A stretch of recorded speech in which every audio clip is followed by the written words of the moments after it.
Nous allons lire dans le livre de Luc, Tasoma mkitabu kia Luka chapitre 18, mstari ya 18 à partir du 11e verset. kuanzia kwa mstari ya 11. Les pharisiens debout priaient ainsi en lui-même. Ô Dieu, je te rends grâce de ce que je ne suis pas comme le reste des hommes, qui sont ravisseurs, injustes, adultères, ou même comme ce publicain. Je jeûne 2 fois la semaine, je donne la dîme de tous mes revenus. Les publicains, se tenant à distance, n'osaient même pas lever les yeux au ciel. Mais il s'est frappé la poitrine en disant: Ô Dieu, sois apaisé envers moi qui suis un pécheur. Je vous l'ai dit, celui-ci descendit dans sa maison justifié plutôt que l'autre. Car quiconque s'élève sera abaissé, et celui qui s'abaisse sera élevé. Éternel Dieu Tout-Puissant, le moment est arrivé, Père, où nous avons soif et faim d'entendre ta voix. C'est ta voix qui rassasie, qui étanche la soif. Ta voix donne la vie éternelle. Un mot de ta part peut sortir quelqu'un de la boue ce matin et le plonger dans la gloire. Exprime-toi, Jésus, que ton esprit se meuve librement au milieu de nous. Aie la prééminence sur chaque esprit. Guéris-nous de toutes nos infirmités, spirituelles et même matérielles. Glorifie-toi au nom du Seigneur Jésus-Christ. Amen.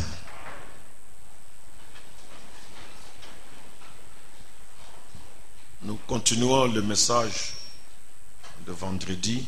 Tunaendelea ujumbe wa mkazitano.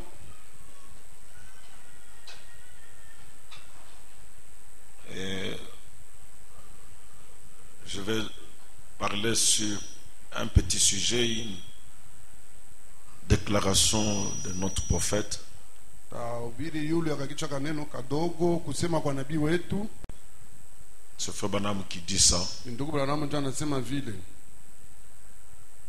Ne pensez jamais Usiwazie kamwe être meilleur que quelqu'un d'autre. ya kama uko mzuri kabisa kushindia mtu mwingine. C'est le prophète qui dit ça. Ni nabii ndio anasema vile. Ne pensez jamais Usijiwazie yake kamwe être meilleur que quelqu'un d'autre. kuya mzuri kabisa kushindia mtu mwingine. Je prie que Dieu nous fasse grâce Naomba Mungu atufanyishie neema et qu'il traite avec nos cœurs. na atumike na mioyo zetu. Nous partons de la visitation de Bethléem, Natokea kwa utembelezi wa Bethlehemu alors que la famille Elimelech avait fui la famine, ile wakati Elimeleki alikimbia njaa, s'éloignant du pays de la promesse. mwenye kwenda mbali na nchi ya Malako. Ils sont partis dans une grande défaite Balienda mkuanguka kukubwa, parce que pour Dieu, un juif ne peut être béni que dans sa patrie. kwani juu ya Mungu Muyuda hayatabarikiwa paka mtaifa yake. Il fallait Ilibidi endurer kuvumilia la souffrance dans le pays. mateso Comme mwinchi. le prophète le dit, mieux vaut découvrir la volonté de Dieu, même si elle est dure, y demeurer.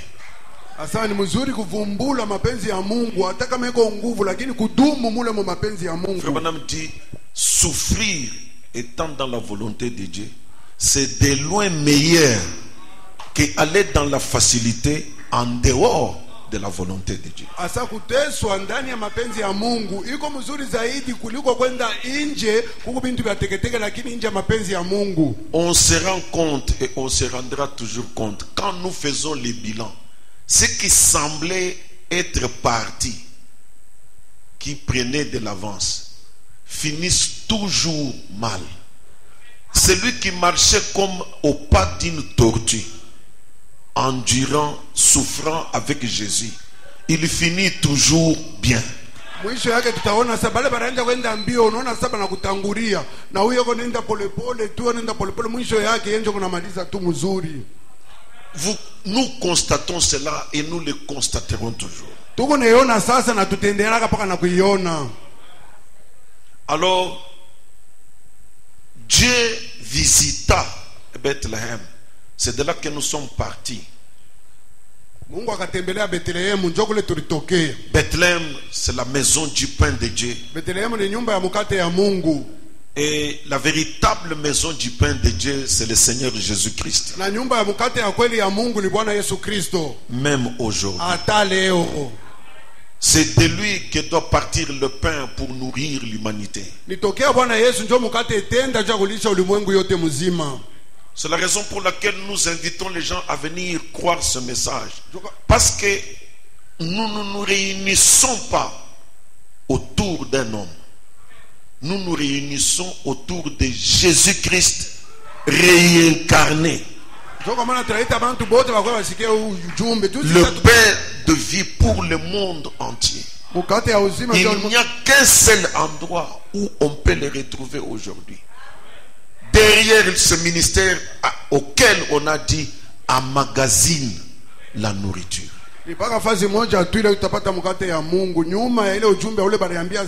Alors, nous avons compris que le Seigneur Jésus-Christ ne pouvait naître qu'à Bethléem parce qu'il était le pain de Dieu, le pain de vie. Na tuelewa ya kama Bwana Yesu Kristo alipaswa kuzaliwa paka mu Bethlehem, kwani yeye alikuwa mkate ya Mungu, mkate ya uzima. Et de là, nous avons voulu prendre un angle, na kule tupenda kubeba ngambo moya, exploiter cette naissance de Jésus-Christ à Bethléem. Kusema yulu ya kuzaliwa kwa Yesu Kristo mu Bethlehem. Bethléem était une petite ville qui avait même échappé, Frère Branham dit, à l'inspiration de Josué. Mais Michée a dit, c'est de toi, la plus petite d'entre les milliers de Judas, que naîtra celui qui doit conduire Israël. Et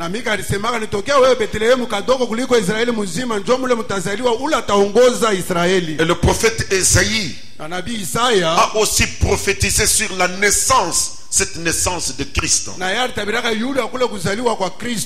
Dans Esaïe 9:6, nous avons lu. Car un enfant nous est né, un fils nous est donné, et la domination reposera sur son épaule. On l'appellera admirable, conseiller, Dieu puissant, Père éternel, Prince de la paix. C'est ça le mystère. C'est pour cela que nous ne croyons pas dans la Trinité. Celui qui est Père, Fils et Saint-Esprit, c'est une même personne. Regardez cette écriture. Car un enfant nous est né. Je me rappelle quand j'étais étudiant, j'avais un collègue témoin de Jéhovah et il dérangeait beaucoup les gens avec les enseignements. Alors je le coinçais toujours en lisant ce verset. Il me dit, ta Bible n'est pas bien écrite. Je dis, prends la tienne. Il prend sa propre Bible. Il commence à lire. Il dit, c'est pas vrai.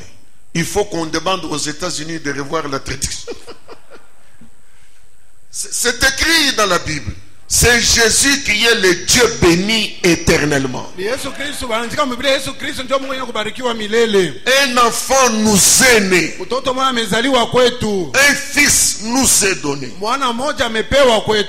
On l'appellera batamuita admirable, wa kushangaisha, conseiller, mshauri, Dieu puissant, Mungu wa uwezo, Père éternel. Baba wa milele. C'est lui qui est enfant. Ni yeye ndio ule mtoto, C'est lui le Père. ndio mwenyewe baba. Amen. Amen. C'est un grand mystère. Ni siri kubwa. Et c'est quel mystère? Na ni siri gani? De Dieu tout-puissant, Mungu wa uwezo wote, le créateur des cieux et de la terre, muumbaji wa mbingu na dunia, montrant la capacité qu'il a mwenye kuonesha maeneo yako nayo de se réduire, ya kujishusha, de diminuer, ya kujikondesha, de devenir le plus petit. anakuya mdogo kushindia wote. Ça, c'est la divinité de Jésus-Christ. Hii ni umungu wa Yesu Kristo. Et c'est sur cette divinité que nous parlons. Na ni yule ya huu umungu ndio tunaongea. Frère Branham dit,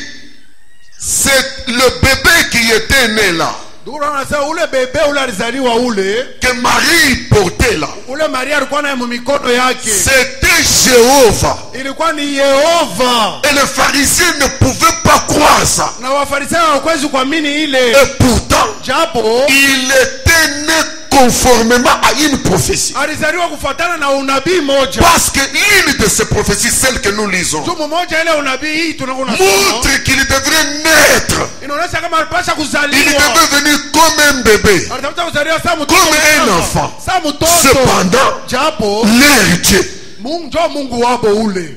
comme l'homme dit, c'était Jéhovah, Ndio anasema alikuwa ni Yehova. le terrible Jéhovah. Ule Yehova wa Sara. Celui-là même qui avait embrassé la montagne de Sinaï. Mwenyewe ule alichomaka mulima wa Sinai. Le même là, Bako le Mungu moja qu'on ne moja. pouvait pas approcher, Ule bakuwezi kukaribia. qui avait tué les gens qui essayaient d'approcher la montagne où il était descendu. Ule aliwaka watu wale walipima kukaribia ile mulima kule Mungu alishuka. Le même Jéhovah Ule Yehova moja qui moja. avait ouvert la mer rouge Ule alifungula bahari juste moja. par les regards. Kwa kuiangalia tu. C'était ce même Jéhovah, Ndio bako le Yehova moja moja. bébé, Mtoto mchanga. pleurant, Yuko nalia. gigotant, Yuko na tenka. comme un enfant entre les mains de Marie. Baka saa mtoto mikono ya Maria. Cependant, Japo c'était le créateur de Marie. ndio mwenye muumbaji wa Maria. Frère Branham dit, Ndugu Branham anasema les pharisiens ne pouvaient pas comprendre cela. Wafarisayo hawakuwezi kuelewa ile. Et je vous dis, Na mimi namiambia les religieux d'aujourd'hui wa kidini wa leo ne comprendront pas cela.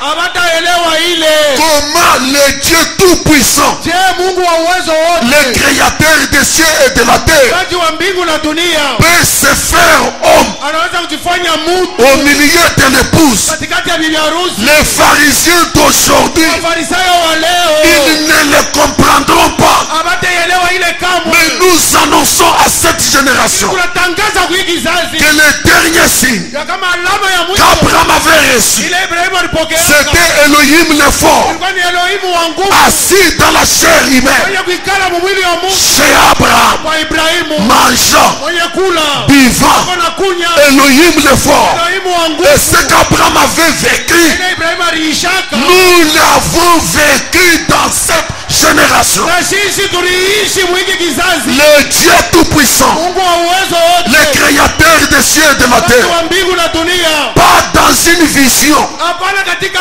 ono littéralement. hata hivi kuona na macho. Nous avons reçu d'Élie et d'Élie. Tulipokea wa Elia na wa Elia, Nous avons reçu le manteau d'Élie. tulipokea makofia ya Elia, Mais l'Élie de ces derniers jours, lakini Elia wa hii siku c'est le Seigneur Jésus-Christ. ni Bwana Yesu Kristo. Je répète, c'est le Seigneur Jésus-Christ. Nasema tena ni Bwana Yesu Kristo. Frère Branham dit, Ndugu Branham anasema c'est le seul âge, ndio kizazi kimoja, c'est le seul moment ndio wakati moja tu où le Fils de Dieu, pale mwana wa Mungu le Seigneur Jésus-Christ, Bwana Yesu est Kristo personnifié. anajifanya mtu mumwili. Il est personnifié. Anakuya mtu. Je répète, il est personnifié. Sema tena Bwana Yesu anakuya mtu mumwili. Branham dit, Branham anasema, oh Dieu, Mungu secoue-les, uwatingize, secoue les gens de cette génération, tingiza watu wa hiki kizazi, qu'ils ne fassent pas attention à la chair dont tu es en train de te servir. baba washangalie kumwili ile wewe Mungu unatumikia.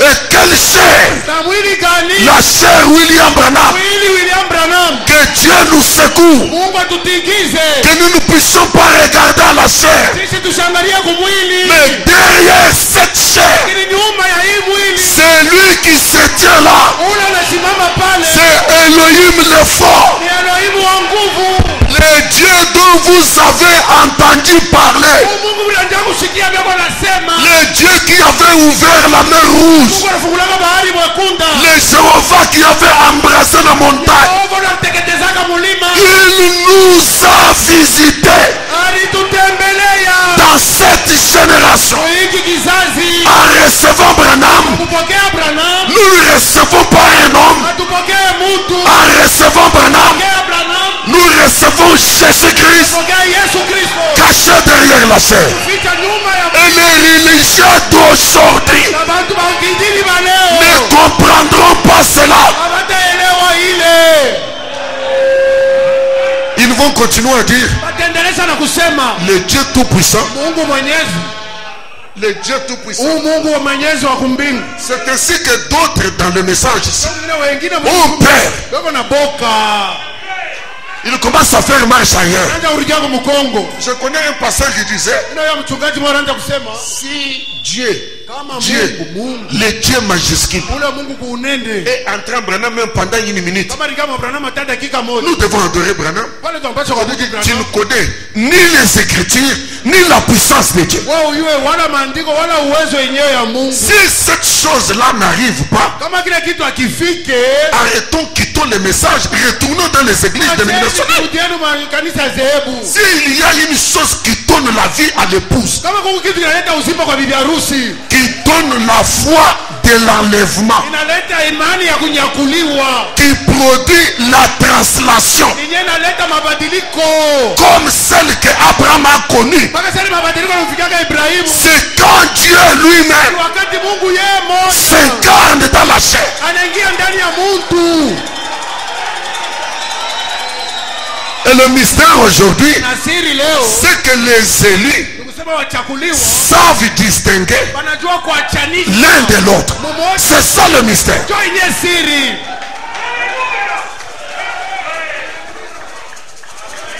Amen. Amen. Amen. Amen.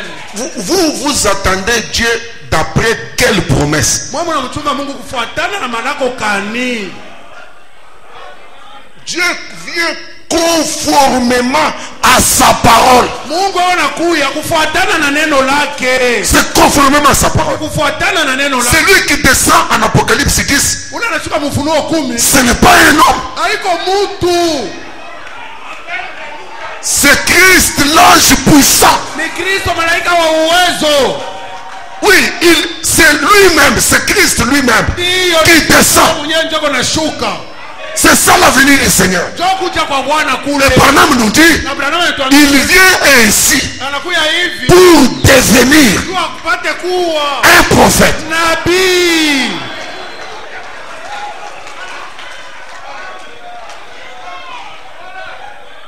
Il laisse la chair de l'Est.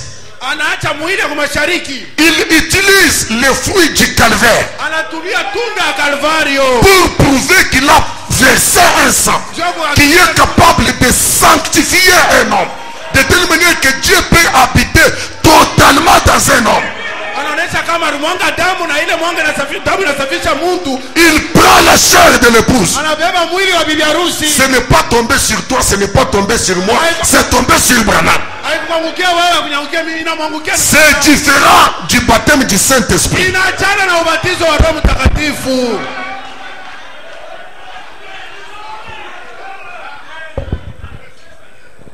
J'aurai le temps de revenir là-dessus. Je vous dis, c'est ça l'utilisation dont je parlais là. Tapata wakati ya kurudia kwa njoo kupika kwa mumoyo kule ndianja kubiambiaka. Les religieux d'autrefois ne comprirent rien. Même ceux d'aujourd'hui, ils ne comprennent rien. Comment un Dieu, le créateur, peut devenir un homme Je Mungu marchant avec les hommes? Marchant avec les hommes. Dieu vivant au milieu de son peuple. Un roi qui est devenu un paysan. mfalme anakuya tu mlimaji, mtu wa chini wa mashamba. Cela était tellement profond Ile ilikuwa ya upana kabisa. que Frère Peregrine, quand il prêchait, Ndugu Peregrine wakati anaanza Frère kuhubiri, Branham était assis. ndugu Branham alikuwa kuikala. Peregrine a été tenté 3 fois. Peregrine alijaribiwa mara 3. Le Dieu là. Ule Mungu ule. Bon, il continue. Le Dieu là. Ule Mungu ule. Et puis il continue. Le Dieu là. Ule Mungu Frère Branham ule. le regarde. Ndugu Branham anamwangalia. Quand la réunion termine, Wakati kusanyiko na malizika, il dit Péri, anambia Peri, il faut de l'équilibre inabidi kusimama imara. au sujet de cette chose-là Juu ya kile kitu kile. qui t'a tenté là. Kile kujaribu kile. Qui discerne ses pensées? Nani anapambanua ile Qui voit les intentions de Nani cœur? anaona mania ya moyo? Ce n'est pas l'homme. Haiko mutu. C'est Elohim le fort. Elohimu wa nguvu. C'est Elohim lui-même. Elohimu yeye peke. Écoutez, église, je vais exploser. C'est pour cela que Branham dit, vous qui êtes à Tucson, à Phoenix, en Alabama, qui attendez la venue du Seigneur, aujourd'hui, cette écriture est accomplie. Ku Tucson, ku Alabama, ku Phoenix. Wale watu wote Vous leo voulez que je croie Branham ou que je te croie toi? unapenda kumwamini Branham au ni kuamini wewe? Amen. Donc maintenant, ce grand mystère Sasa hii si de kubwa le terrible Jéhovah ya ule Yehova wa hasira. devenu un bébé. Anakuja tu bebe. Imaginez-vous, Joseph envoie Jéhovah. Moneni tu Joseph anamtuma Yehova. Prends la scie. Beba busumeno. Scie le bois. Kata mbao. Jéhovah obéit. Yehova anatii. Il prend la planche, Anabeba le mbao. bois, il place là. Anaweka Il pale. prend la scie. Anabeba Il busumeno. commence à scier. Anaanza kukata. Et Joseph dit à Marie, Na Yusufu c'est un enfant obéissant. ni mtoto Mais mtiifu. il ne connaît pas Lakini asijue que ce n'est pas un enfant. kama haina mtoto C'est Jéhovah. ni Yehova. Amen. Maintenant, cette capacité-là Sasa ile maeneo ile de quitter du plus grand, ya kutoka kwa mkubwa kabisa se rabaisser, kurishusha devenir le plus petit. kuya wa chini kubote, C'est ça que Branham appelle être Dieu. ndio ile Branham anaita kuya Mungu. C'est cela la déité ou la divinité. Ile njobu Mungu. Cette capacité-là, Ile maeneo ile le diable ne l'a pas. diablo ana nayo. Lucifer ne l'a pas. Ibilisi ana nayo. Cette capacité-là Ile maeneo ile est en Jésus-Christ. iko mpaka ndani ya Yesu Il Kristo. est tellement grand Eko mkubwa kabisa. qu'il peut partir du plus grand Anaweza kutoka kwa ukubwa kabisa et devenir le plus petit na kuya mdogo et kabisa. même passer inaperçu. Na anapita bantu abaona hata sana Et pourtant, japo c'est une grande tempête. ni uzoruba C'est kubwa, un grand feu. ni moto Mais munene. il peut passer à côté de toi Ukipita kumpembeni yako inaperçu. haushiki hata sana pita. Alléluia. Amen. Est-ce que vous me permettez de prêcher un peu? Uniruhusu kwa nihubiri. Nous ne sommes pas des protestants, nous. Sisi hatuna bamishoni. Regardez. Angalieni. Frère Branham dit. Ndugu Branham anasema. Frère Branham dit. Ndugu Branham anasema. Mes enfants, frère Branham dit. Watoto wangu, ndugu Branham anasema. Un grand cordonnier Cordonnier mkubwa prépare un grand repas à Noël anatayarisha chakula munene kuna Noeli et il invite Jésus. na anamwalika Yesu. Il invite Jésus le fort. Anaita Yesu ule wa nguvu. Il invite Jésus qui avait ressuscité Lazare. Anaita Yesu ule alifufulaka Lazaro. Et il place une chaise comme cette chaise-là Na anaweka kiti sawa hiki kiti hiki. autour de la table. Il dit, Kando- je t'attends. niko na kongojea. Viens manger avec moi. Yesu kuya kula pamoja nami. Et le Jésus qu'on invite, Na ule Yesu banalika, il n'a jamais refusé une invitation. yeye akatalake kama mwito. Je te dis aussi, Nakwambia tena, si tu l'invites, kama unamuita il va venir. atakuja. Frère Branham dit, Ndugu Branham anasema, regardez, angalieni, il est capable d'aller vers une foule de 5000. anaweza kwenda kwa nkundi ya bantu Il est 5,000. capable d'aller vers une foule de 12 000. Anaweza kwenda tena kwa nkundi ya 10,000. Il est aussi capable d'aller vers une personne. Na anaweza kwenda tu kumwona mtu moja tu. Mais refuser l'invitation, Lakini kukatala mwito, il ne refuse pas. akatalake. Même si tu es son adversaire, Hata kama unamkata, même si tu es Simon le pharisien, hata kama Simon il Mfarisayo, viendra. atakuja. Je te dis ce matin, Nakwambia Yesu, tente, Pima. essaye. Pima. Même si tu es son adversaire, Hata kama wewe il unamkata, viendra. atakuja. Et je te dis ce matin, Nakwambia il Yesu, est ici. eko Parce hapa. qu'il est conforme. Il vient conformément à sa parole. Dieu anakuyaka kufuatana na neno lake. Et le cordonnier l'a invité. Na mfanya bilato Et le repas était na prêt. chakula ilikuwa tayari. Et Na il a regardé. aliangalia, Il n'y a personne. hakuna mtu. La chaise était vide. Kiti kilikuwa bule. Et à un moment donné, Kisha wakati moja hivi, on frappe à la porte. anapiga hodi mlangoni. On frappe à la porte. Anapiga hodi kumlango. Il dit, c'est qui? Anasema ni nani? Il regarde un homme Anaangalia mtu moja, en haillons, asa bana mapacho. minable, Waole, pauvre comme tout. maskini sawa wote. Il dit, le froid m'a attrapé. Sasa baridi inanipita. Le froid m'a attrapé. Baridi inapita. Est-ce que je ne peux pas m'abriter ici? Siwezi hata kufichama komu. Il dit, oui, oui, tu peux entrer. Sasa unaweza Mais kuingia. je suis en train d'attendre quelqu'un. Ce Lakini n'est pas toi. unangoja Bon, mtu mais mmoja tu na peux wewe. entrer. Lakini unaweza tu kuingia. Et l'homme est entré Na ule mtu aliingia humblement. kwa unyenyekevu, On lui a présenté une chaise. balimpatia kiti. Il s'est assis. Arikala. Et comme le repas donnait vraiment une odeur, Sawa vile chakula inaanza kutosha harufu nzuri. l'homme a salivé un peu. Ule mtu anameza mate. Tu as faim? Sasa uko na njaa. Oui, j'ai faim. Hiyo ni una njaa. Il dit, mais tu n'es pas digne de manger ce Wewe repas. usaidi kule chakula. Mais quand même, Lakini bon, ce qu'on va faire, c'est ceci. tutafanya ni Tu hivi. manges en attendant. Huko nakula kwa kongojea. Dès que mon invité arrive, Wakati tu mwalika wangu anafika, toi tu pars. unatoka unaenda. Et l'homme a mangé. Na ule mtu alikula, Et l'invité n'est jamais venu. na ule mwaliko achakujaka. Jusqu'à ce qu'ils ont fini de manger. Wale balimaliza Et puis il kula. lui a dit au revoir. Sasa anambia bae. Maintenant l'homme reste. Sasa ule mtu anabakia, Il dit, Jésus, anasema Yesu, je t'ai invité. nilikualika, Tu n'es pas venu. haukuje. Il dit, je ne suis pas venu. Mimi sikukuje. Je suis venu. Nilikuja. Amen. Frère Branham dit, Ndugu Brahma anasema, l'homme en haillons là, ule mtu wa mapacho ule, cet homme pauvre là, ule maskini ule, c'était Jésus ilikuwa ni Yesu. qui est venu à l'invitation, Alikuya kumwito, qui s'est assis, ule alikala, qui a mangé, alikula, sans que l'autre babari kuliko ule mwenye alimwita ne puisse réaliser ashifikie que mkuona. c'était l'homme qui l'avait invité. Ya kama njoo mtu Il dit, mwingine c'est lui à qui tu as donné à manger. sasa ule ulipatia chakula ule. C'était moi. Ilikuwa ni mimi Yesu. Je suis venu répondre à ton Ilikuwa invitation. kujibu kumwito wako. Dieu est tellement grand Mungu ni mkubwa zaidi. qu'il peut prendre la forme de n'importe quoi, même un paillasson, Umbo akashujua kitu hata kikolopo. et il peut passer à côté de toi Anaweza kupita kupembeni et tu ne yako. te rends pas compte. Na wewe hautaona. Et je te dis ce Na matin, nakwambia Yesu. il est même à côté de toi, Yako kumpembeni mais tu ne yako. réalises Na pas. wewe mwenyewe uone. L'homme veut voir Jésus Mungu tel qu'il se le représente dans sa pensée, alors que Jésus vient vers l'homme tel qu'il comprend les choses d'après sa parole. Mtu anapenda kumwona Yesu akuye kufuatana vile unawaza mwakili yake. Me Yesu wewe unakuya kufuatana na vile na neno inasema. C'est Jésus que tous les religieux s'y attendent. Huyu Yesu wewe bana. Il va descendre avec des trompettes. Pam, pam, pam, pam, pam, pam, pam, pam, pam, pam, pam, pam, pam, pam.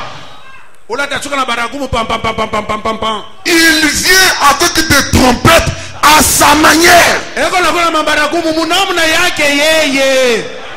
Je leur dis aujourd'hui, Yule sema leo. je dis à cette génération, Mimi nasema kwa hii kizazi. Jésus est venu avec une multitude des anges. Yesu alikuwa na kundi ya malaika wa mingi. Et il y a eu des trompettes. Na kulikuwa mabaragumu. Qui va me croire? Nani ataniamini? Amen. Et pourtant, Japo il est venu. alikuja. Trompette, il y a eu. Baragumu ililia. Multitude des anges, il y a eu. Malaika ba mingi barikuya. Ils vont me poser la question. Wataniuliza. Cela est accompli où? Je dis, regardez ce que vous voyez là. Ce qu'il y a eu en 63 là, c'était le Dieu Tout-Puissant. Ilikuwa ni Mungu wa uwezo wote.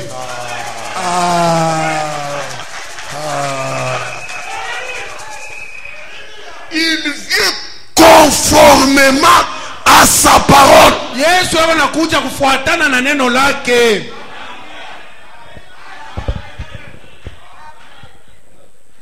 Alors j'étais en train de dire, c'est la capacité là de partir de ce qui est très grand, se réduire jusqu'à devenir le plus petit.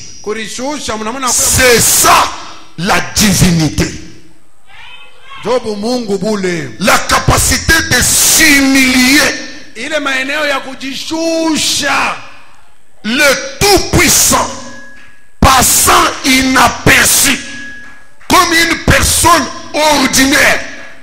C'est ça la divinité de notre Dieu. Il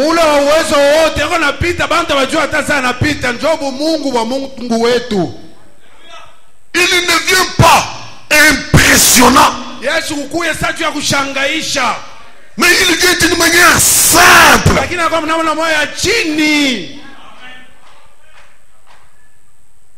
Frère Branham dit, c'est cette chose, cette capacité de s'humilier qui me fait savoir que Jésus était Dieu. Le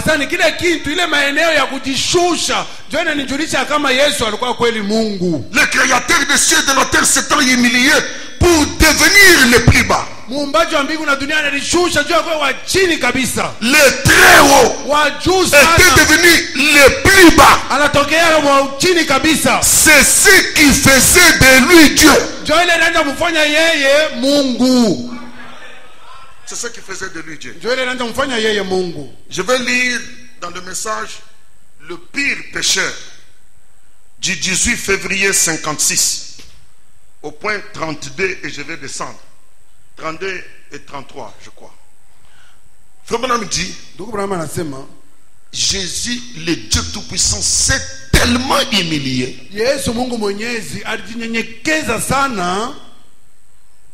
au point qu'un jour on l'a vu prendre le bassin d'eau et demander à ses disciples de commencer à approcher un après l'autre. Il dit, je vais vous laver les pieds. Lui,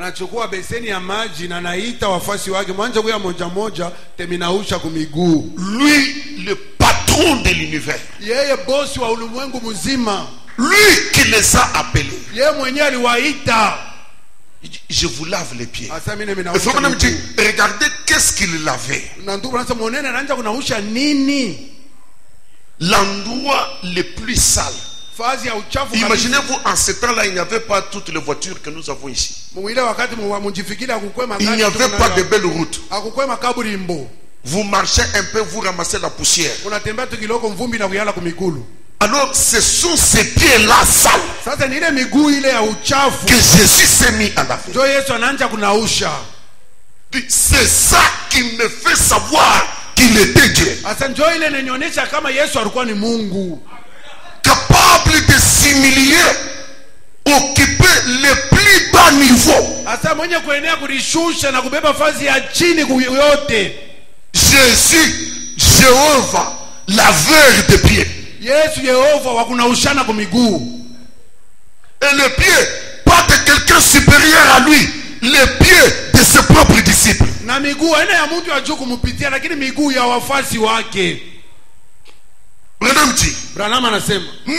nous aujourd'hui,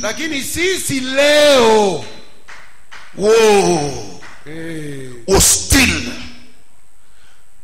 je ne m'abaisserai pas devant cet homme de toute façon.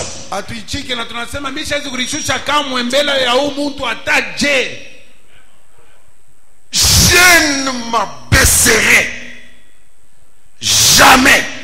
Chiterishusha kamwe. Je ne peux pas m'abaisser devant cet homme. De toute façon. Mishezi kulishusha mbele ya muntu ataje. Ce vieil ivrogne. Huyu mlevi wa zamani, huyu mzee. Je n'aurais rien à faire avec lui. Je suis Docteur Jones. Écoutez très bien mes frères. Frère Branham dit, c'est pourquoi nous n'aboutissons nulle part. C'est pourquoi nos chairs sont faibles.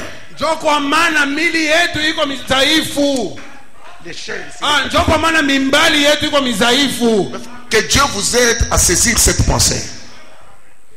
Ne regardez pas au gonflement des gens. Ce que les gens prétendent être, ils ne le sont pas. Ça c'est la parole. La parole du Créateur. C'est pourquoi nous n'aboutissons nulle part. C'est pourquoi nos chairs sont faibles. C'est la raison pour laquelle aujourd'hui nous n'avons pas de signes et de prodiges dans nos églises.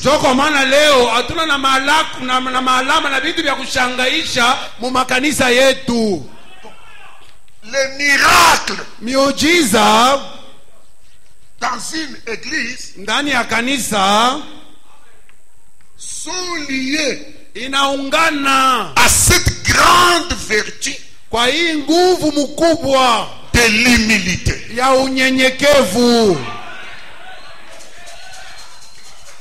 Des vrais signes et des prodiges de Dieu ne se produisent que là où il y a cette capacité d'être grand mais de passer inaperçu.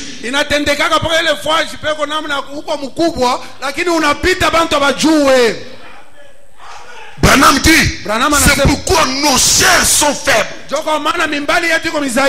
la raison pour laquelle aujourd'hui nous n'avons pas de signes et de prodiges dans nos églises. C'est la raison pour laquelle aujourd'hui nous n'avons pas de réveil à l'ancienne mode. Nous pensons être quelqu'un alors que nous ne sommes rien. Mes frères, je vous dis ces choses avec tout ce qui est à moi. Et je suis concerné parce que je suis un croyant de la parole. Tous ceux qui gonflent, qui se vendent, quelles que soient les choses qui peuvent se produire, en vertu de cette écriture, pour moi, il n'y a rien. Là où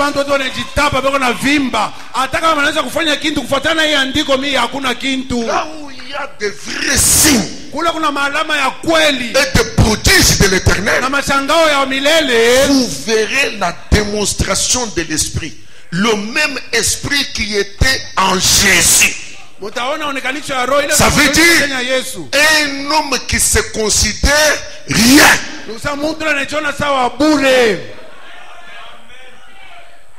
Qui ne prétend pas être quelque chose.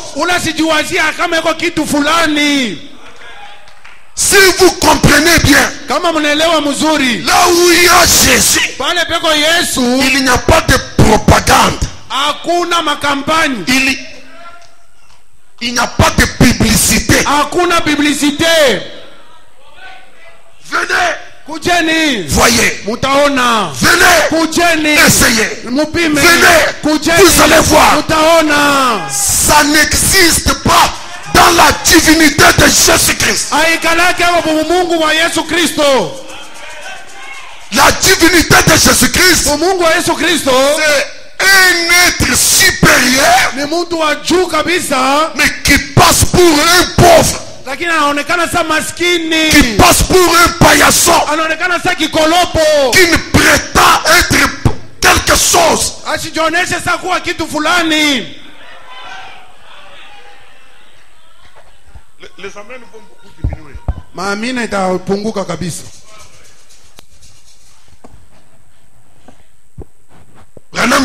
Branham anasema, la Bible déclare que Biblia inasema ya kama lorsque un homme pense être quelque chose alors qu'il n'est rien, wakati mtu anajiwazia il se séduit.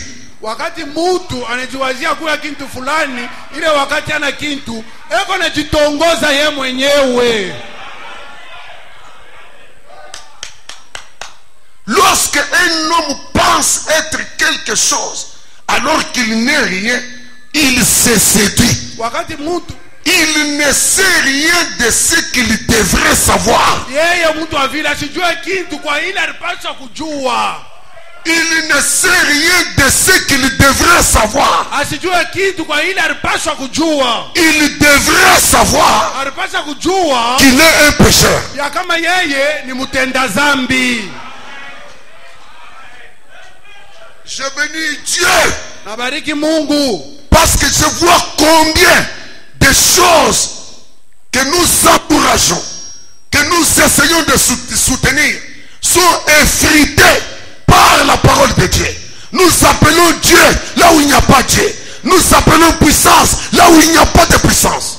tunaita uwezo fasha hapana uwezo, tunaita Mungu fasha hapana Mungu.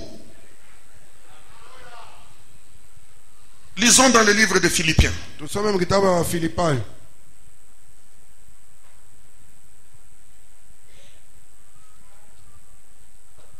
Vous ne verrez jamais une écriture dans toute la Bible ici où Jésus envoie ses disciples le précéder quelque part pour commencer à dire aux gens, venez, venez, Jésus est en train de venir, venez, Jésus arrive. Vous ne verrez pas ce verset là.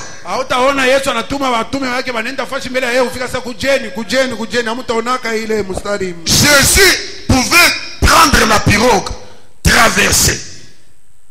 Il ne parle à personne. Et tout d'un coup, on voit une foule. Qui est allé chercher ces gens? Personne.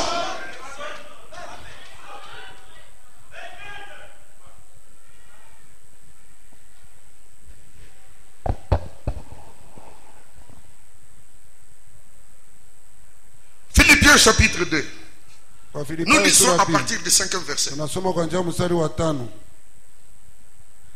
Ayez en vous les sentiments qui étaient en Jésus-Christ. Muwe ndani mwenu na mania ile ilikuwa ndani ya Yesu Kristo. J'aimerais que toute l'église nous répétions, ayons en nous les sentiments. Allons-y. Ayons en nous les sentiments qui étaient en Jésus-Christ. Ça, c'est une recommandation. Lequel existant en forme de Dieu, n'a point regardé comme une proie à arracher d'être égal avec Dieu.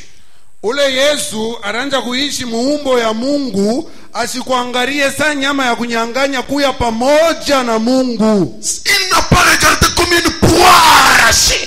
Sikone sa nyama ya kunyanganya. Le fait d'être égal avec Dieu. Juu ya kuya vile alikuwa sawa pamoja na Mungu. Mais c'est dépouiller lui-même. Alijivula ye mwenyewe. Le dépouillement, c'est lui-même. C'est un caractère qui était en lui. Ni tabia ilikuwa ndani ya Yesu. Il s'était dépouillé lui-même. Alijivula ye peke. On ne le dépouillait pas par quelqu'un. Abakwanja kumuvula kwa mtu mwingine. Il s'abaissait lui-même. Aranja kurishusha ye mwenyewe. Il s'humiliait lui-même. Il se faisait ridicule lui-même. Tout en sachant qu'il était Dieu.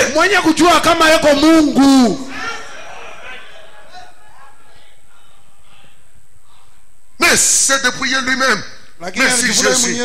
En prenant une forme de serviteur, en devenant semblable aux hommes et ayant paru comme un simple homme.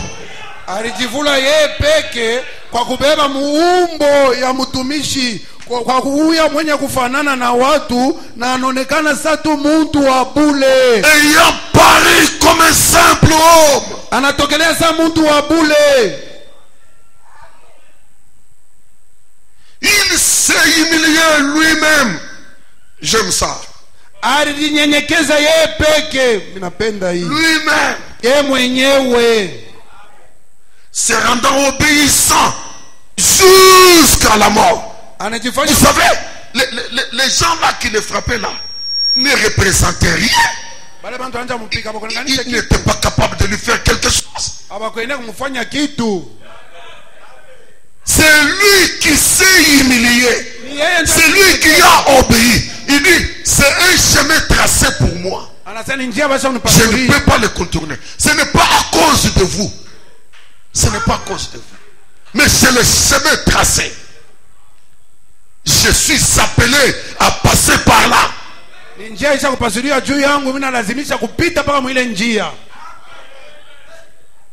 Oh, mes frères bien-aimés. Ayons les sentiments qui étaient en Jésus-Christ.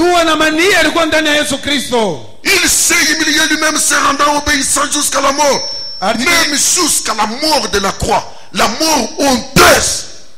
Alijinyenyekeza na kuwa mtiifu mpaka kulufu, hata kulufu kwa msalaba, lufu lwa haya. Il a été mis au rang des bandits.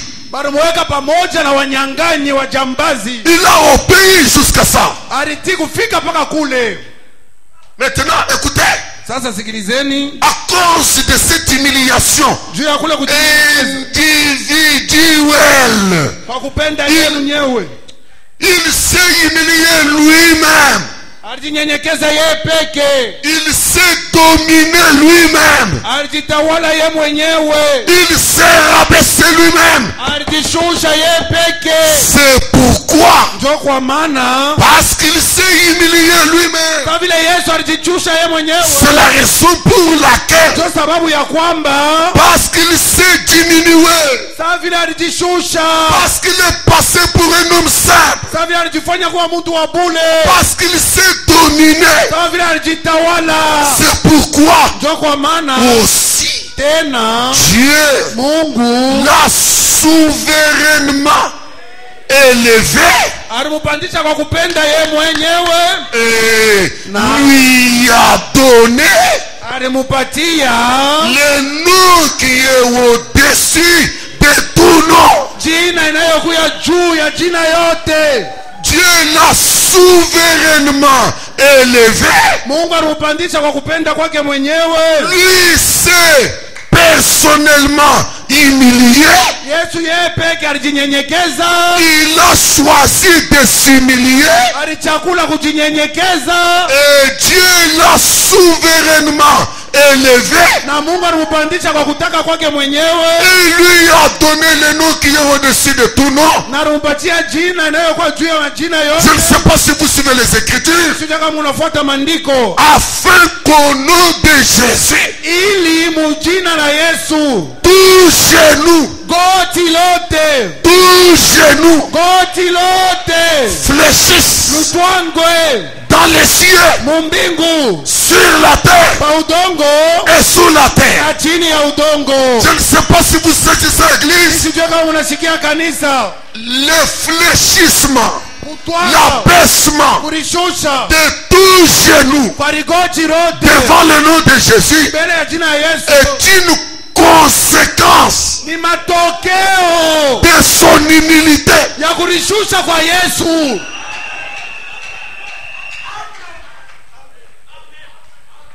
C'est une conséquence. ile ni matokeo. Le fait qu'il s'est humilié Sawa vile Yesu alijinyenyekeza, a fait qu'il soit élevé ndio ilifanya bamupandishe et qu'on lui donne un nom qui est au-dessus de tout nom. na bampatie jina inayokuwa juu ya majina yote, De telle manière qu'au nom de Jésus, tout genou fléchisse. mnaamna kusema mjina ya Yesu rigoti yote inatwanga, Que ce soit dans le ciel, iwe mbingu, que ce soit sur la terre, iwe pa udongo, que ce soit sous la terre, wala chini ya udongo, et que toute langue na kila lugha confesse ikiri que Jésus-Christ est Seigneur. ya kama Yesu Kristo ni Bwana, Que toute langue confesse, ili lugha yote ikiri, que toute langue déclare kila lugha iseme que c'est lui ya kama ni yeye Yesu le Seigneur. ndio Bwana. Ce n'est pas une chose que vous vous appropriez par l'orgueil. Haina kitu unalipatia wewe mwenyewe juu ya kiburi yako, Ça n'arrivera pas. haitafika. C'est une conséquence. Ile ni matokeo, C'est un constat. ni kwa watu wanaona. Toi-même, Wewe mwenyewe tu constates. unaona tu. Toi, ce que tu as fait, Wewe ile ulifanya c'est de t'humilier. kulishusha, Et quand tu t'humilies, na wakati unajinyenyekeza Dieu t'élève souverainement. Mungu anakupa Il ne demande pas l'avis de quelqu'un. Mungu anakupandisha bila shauri ya mtu, asilombe mtu Je asanifanye. parle de la divinité de Jésus-Christ. Unasema tu Mungu wa Yesu Kristo. Et s'il y a des croyants ici, Na kama kukuamini hapa, vous serez d'accord avec moi parce que je répète, Branham, que la divinité n'est pas au ciel, la divinité est sur la terre, dans le cœur des croyants. ya kama Mungu hakuna mbinguni, Mungu yuko duniani ndani ya moyo wa muamini. S'il y a des croyants de Jésus-Christ, Kama kuamini wa Yesu la Kristo, divinité est en eux. Et quelle est la caractéristique de la divinité? na Mungu wanabonaka je? C'est un caractère Ni tabia. que Dieu taille en toi Mungu anachonga ndani mwako. pour te rabaisser, Nzuri te rendre un homme inutile, unajifanya mtu wa bure, un vaurien. mtu C'est asipopei. un caractère, Ni tabia. c'est une capacité Ile ni que Dieu maeneo. te donne. Ile Mungu anakupatia. C'est ce que la divinité fera en toi. Ndio ile Mungu utafanya ndani mwako. Merci Seigneur Jésus. Asante Bwana Yesu. À la minute que je constate Udakika quelqu'un tunaona gonflé, mtu ana se vita, vanter, ulitapa, parler de lui-même, je sais que la divinité n'est pas là. ya kama Mungu abunamo. Il n'y a plus une histoire de Jésus-Christ. Ça, c'est une affaire de l'homme. Hapana, mambo ya Yesu Kristo ni mambo ya mtu. Muzuba, niko nakombana na hapa bantu hapa. Mameni yote iko naishi. Iko naishi dans quelques minutes ici. C'est déjà en train de diminuer. Je suis déjà à 30% des amens. Beaucoup sont en train de réfléchir. Mais c'est bien comme nous réfléchissons sur les Écritures. Ni mzuri vile tunafikiri ile ya maandiko. Parce que je n'aime pas aller au ciel. Jumi sipende kwenda kumbingu.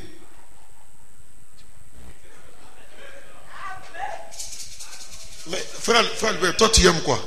Ndugu Albert, wewe unapenda nini? Moi j'aime le monde de l'infaillibilité. Mimi napenda ulimwengu wa kutokuanguka. J'aime aller dans la parole. Mimi naenda kwenda ndani ya neno.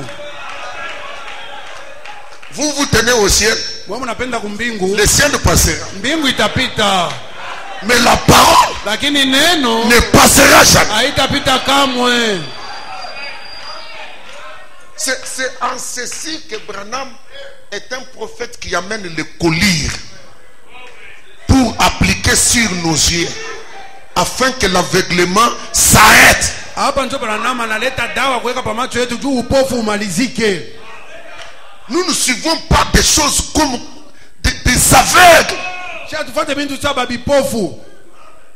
Aussitôt que l'homme gonfle, se vante, il parle pour lui-même, il se fait passer lui-même pour grand.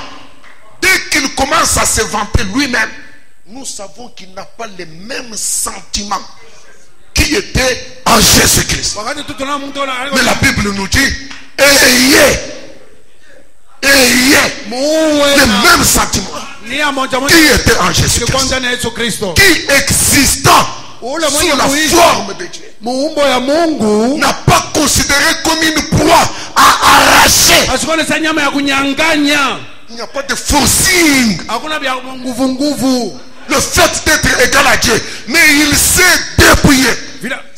Je ne fais qu'insister. Il s'est dépouillé. Il s'est humilié. Alijinyenyekeza yeye mwenyewe.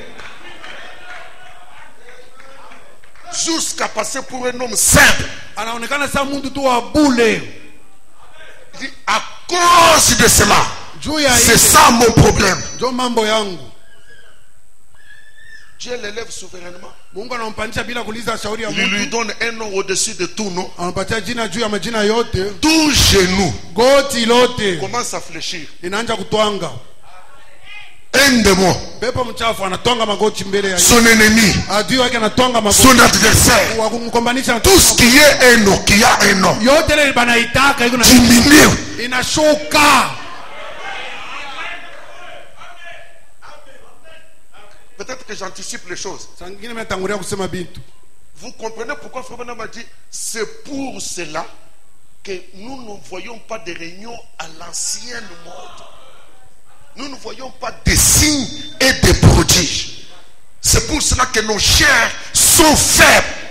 Njoka maana tole mishangaisho na miujiza saa ya zamani. Njoka maana mimbali yetu iko tu ni dhaifu. Laissez-moi terminer de lire. Je suis dans une plus grande bataille jamais livrée. Je ne dis pas le message, le livre. Je dis, je suis dans une grande bataille.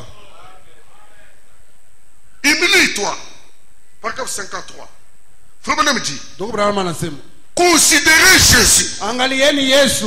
Il n'était rien d'autre que l'amour. Asikuwa kitu kingine sikiokuwa mapendo. Voyez? Unaona? Il était Dieu manifesté. Alikuwa Mungu mwenye kuonekanishwa. Dieu s'est exprimé à travers lui. Mungu alisema kupitia Yesu. Écoutez. Sikilizeni.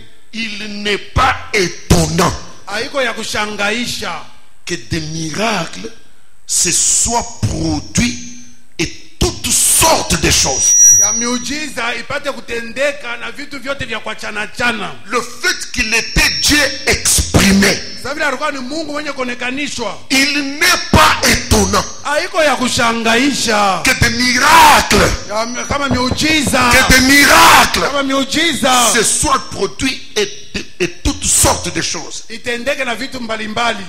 Sa vie humble, voilà Dieu exprimé. Maisha yake ya unyenyekevu ndio Mungu ule mwenye kuonekanishwa. Sa vie humble Maisha yake ya et unyenyekevu consacrée na ya kutolewa pour quitter de Dieu juu ya qu'il était bubu Mungu mula alikuya et devenir un homme ici sur terre. na kuya mtu hapa pa dunia. Sa vie humble Maisha yake et consacrée na ya kutolewa pour quitter de Dieu qu'il était et devenir un homme ici sur la terre pour exprimer Dieu au travers de lui-même. C'est ce qui a fait de lui ce qu'il était.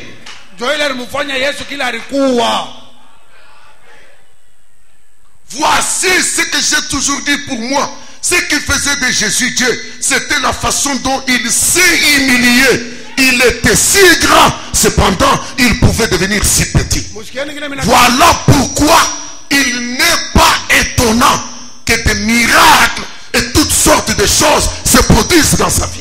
Joka maana ya kushangaisha miujiza na mashangao ipate kufika maisha ya Yesu ni juu ya unyenyekevu wake. En d'autres termes, mkusema kwengine, si nous voulons voir des miracles kama sisi tunapenda kuona miujiza dans notre vie, mu maisha yetu, dans notre ministère, mu huduma wetu, dans notre talent, mu kipaji ketu, cela est proportionnel à la capacité que nous avons de diminuer.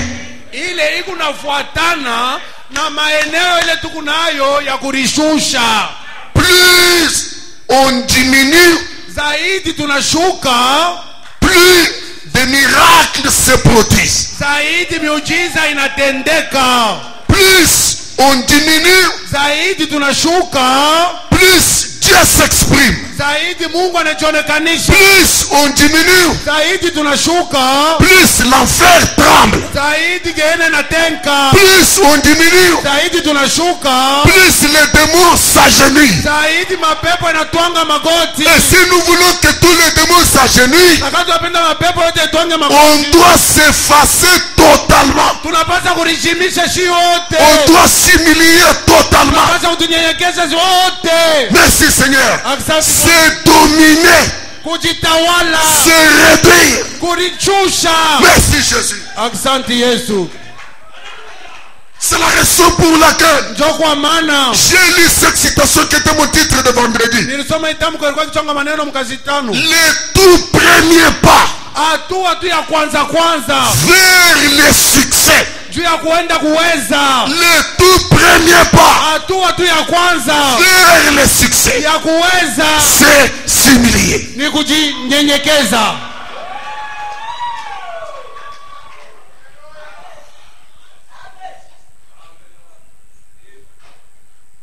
Frère Branham dit, Ndugu Branham anasema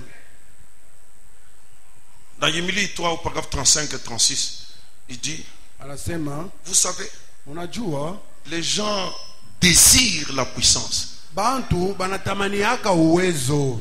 J'ai entendu beaucoup de prédicateurs dans ce message. Nous voulons une église avec puissance. Quand il fait puissance, là, lui-même, il montre les muscles qu'il a. Avec puissance. Puissance. Niliona wabiri wengi huu ujumbe wanasema tunapenda kanisa na uwezo. Na uwezo. Voilà.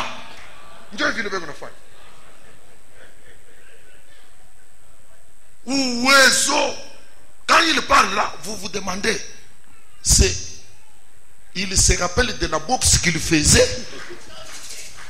Wakati anafanya vile unaona sana nakumbuka mchezo wa ngumi ile anaanza Et kufanya. il pense que la puissance, ce sont des muscles, des biceps. Anawaza uwezo hiyo nilikuwa na mishipa na tumpompo. Les gens désirent la puissance, Papa Jean. Mais ils ne savent vraiment pas ce que c'est que la puissance. Lakini kweli kweli hawajue uwezo wenyewe ni nini. Votre pasteur ne fait que prêcher parole, parole, parole. Nous avons besoin de la puissance. Mchungaji wale wanahubiri neno. Je suis en train de vous répondre.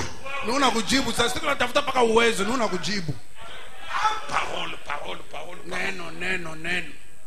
Nous voulons la puissance. Sisi tunataka uwezo. Nous étions dans la dénomination, on était avec ma famille ici, notre famille ici. Il n'y a que chacun qui était épargné, qui était aux études. Nous étions dans une église appelée Puissance. Mimi na jamaa yangu wote hapa tulikuwa mkanisa ile tuanze. Romain, tu te rappelles, non? Tout le monde est pour puissance. Ils ne savent vraiment pas ce que c'est que la puissance. Voyez? Ils ne connaissent vraiment pas ce qui va de pair avec cela. Abajue uwezo wenyewe ni nini na abajue kile kinaendaka pamoja na uwezo.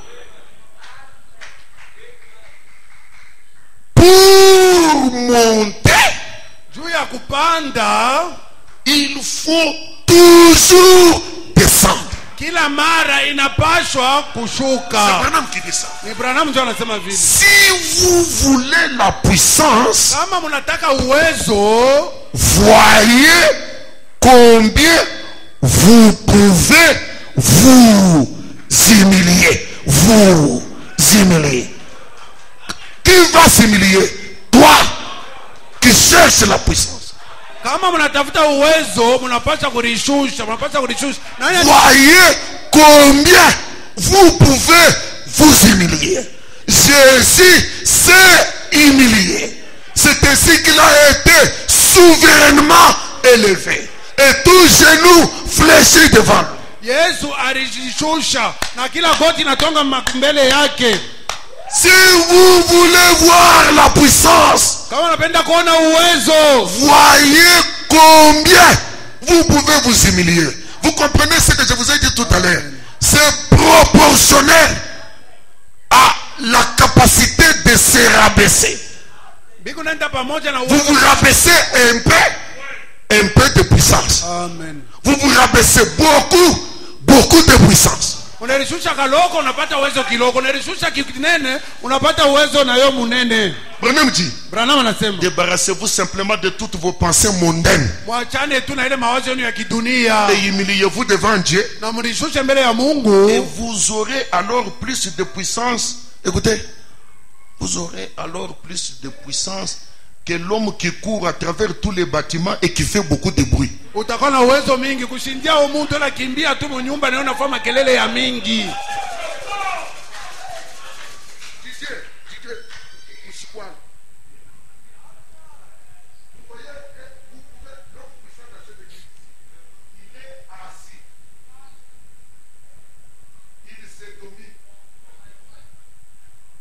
Un homme impuissant, il est en train de courir, faisant beaucoup de bruit. Oh, puissance, puissance, puissance. On a compris que mambo ambukachi, ya mubox, ya mukarate. Alléluia. Il n'est rien. Ana kitu. Lakini mtu la nene ya kujizuiza, ya kujishusha, ya kujiona sana kitu. Una uwezo.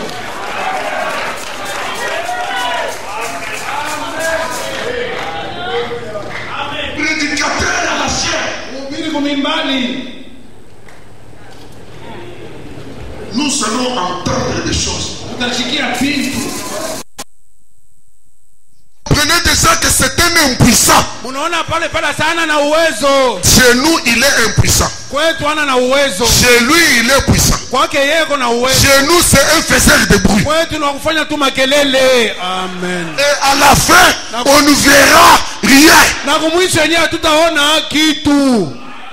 On t'appelle chanteur. Banakuita kuimba.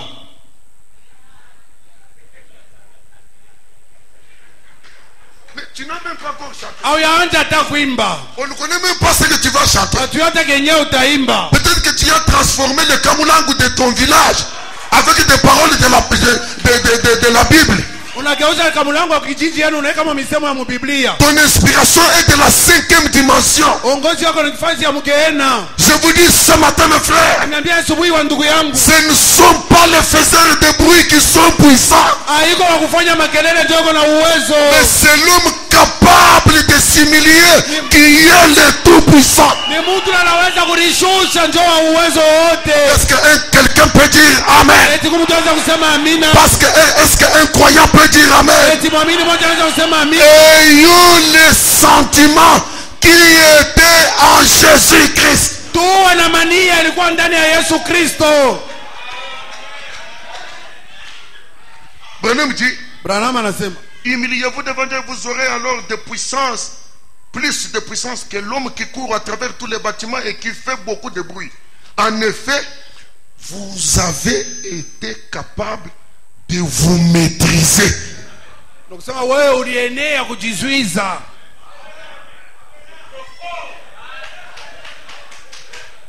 Vous êtes là, pendant qu'on parle là, les gens font beaucoup de bruit. Seigneur, je ne suis pas digne. Seigneur, je ne suis pas digne. Plus vous vous mettez dans ces sentiments-là, plus Dieu vous élève. Et vous allez voir les démons, même des démons géants, s'agenouiller. Ce qu'ils craignent là, c'est le souhait de Dieu. C'est la divinité dans ton âme.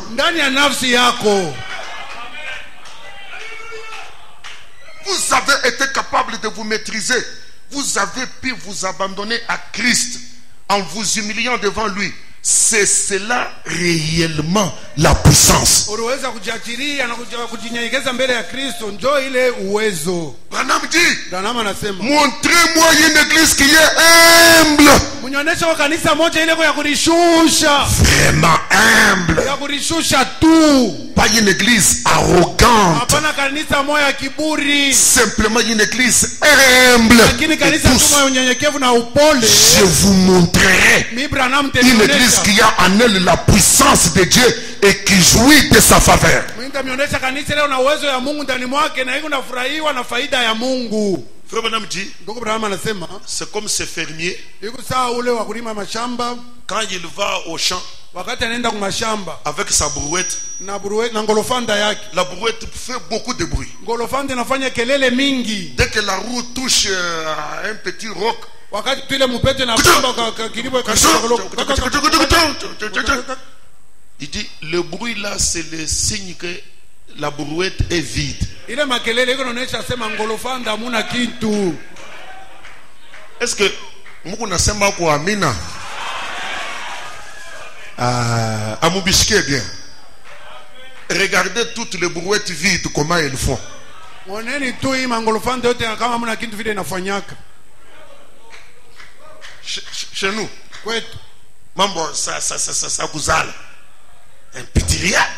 le problème de matériaux, Brouette vide.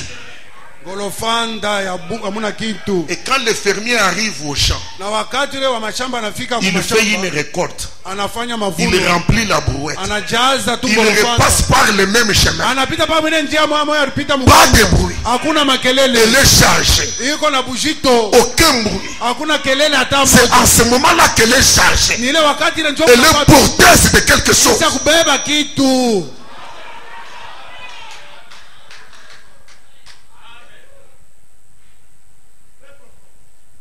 Bon, vous au moins vous dites que c'est profond, mais regardez seulement l'atmosphère dans la salle, vous allez comprendre que...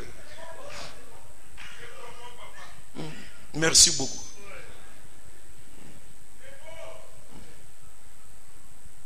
Une église puissante, puissante.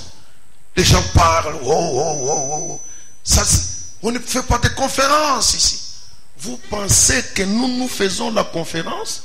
Unajua kama sisi tunafanya ni conference. Non, laissez-moi vous parler un tout petit peu. C'est une fécondation. Ni kuleta mbeko. Ça se fait dans la chambre intime. Inafanyika mu nyumba ya kulala. C'est une vie qui est transmise. Ni uzima ule unaletwa. Regardez les hommes qui vont sortir de cet atelier-là. Monene batu watatoka mwile chapo ile. Vous constaterez. Mutaona. Amen. Vous constaterez. Mutaona. Alléluia, alléluia. Je me sens trop bien, je me sens ivre. Najisikia mzuri, najisikia mwenye kulewa. Je suis ivre plus que les hommes qui sont ivres à Machipisha. Mimi nasha kulewa kushindia wale washa kulewa pa machipisha. Je sens la bonté du vin spirituel. Nasikia kupanda kwa vinyo ya kiroho. Que Dieu aide au bon tabernacle. Mungu asaidie roho botu meskani. Ayons le sentiment qui était en Jésus-Christ. Tuwe na mania ile ilikuwa ndani ya Yesu Kristo. Alors vous comprenez. Pale mnaelewa. Et la meilleure manière de s'humilier. Ya kama namna mzuri ya Si kujinyenyekeza. nous prenons l'exemple parfait du Seigneur Jésus. Kama tunabeba mfano kamili wa Bwana Yesu. Il s'est humilié devant des gens qui ne valaient rien. Alijinyenyekeza mbele ya bantu abakuwa na bei hata moja. Donc cette capacité de l'humilité se mesure par rapport aux gens avec qui nous vivons. Nikusema ile maeneo ya kujishusha, bwana ipima kufuatana na bantu bale tuko naishi nabo. C'est notre attitude, Ni namna yetu ya kujitwala, notre vision kuona kwetu sur les gens qui sont avec nous. yule ya watu wako Parce que pamoja nasi. nous sommes des créateurs. Juu sisi tuko Nous baumbaji. créons une quelconque atmosphère. Tuko naumba hali moja fulani. Nous sommes en train de communiquer quelque chose. Nikusema tuko naleta kitu kimoja. Regardez quand un homme suit une femme. Il y en a, les gens procèdent de plusieurs manières.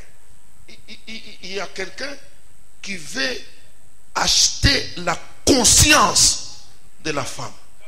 Et il commence à lui dire des choses qu'il prétend être. Peut-être même qui ne sont pas vraies. Il est soit orgueilleux aux yeux de Dieu, un arrogant. C'est une brouette vide. Il ressemble à son père. Vous connaissez son père? C'est le diable. Parce que le diable cherche toujours à monter, à donner l'impression aux étoiles semblables que lui est au-dessus. Il ne veut pas être avec ses semblables. Il ne veut pas être ordinaire. Mais il veut impressionner ses semblables que moi je suis comme les très hauts. Et vous, jeunes filles, vous acceptez ces choses-là. Vous ne savez pas que vous avez affaire à un serpent. Et quand vous allez partir avec lui, vous commencez à demander, mais la voiture avec laquelle tu venais là, elle est où? Toi, tu cherchais la voiture. Mais je te voyais, tu mettais une certaine ceinture là. Mais c'était la ceinture de David. Non, mais je te voyais, tu mettais une certaine chaussure là. Non, c'était la chaussure louée de Papa Wemba. Donc cette humilité se définit par rapport à notre environnement. Dans tous les actes que nous posons, soit on exprime la divinité, soit on exprime l'enfer. Jésus s'est humilié lui-même, c'est par rapport à son entourage. Il n'y avait personne de son rang, mais il s'est rabaissé plus bas que tous.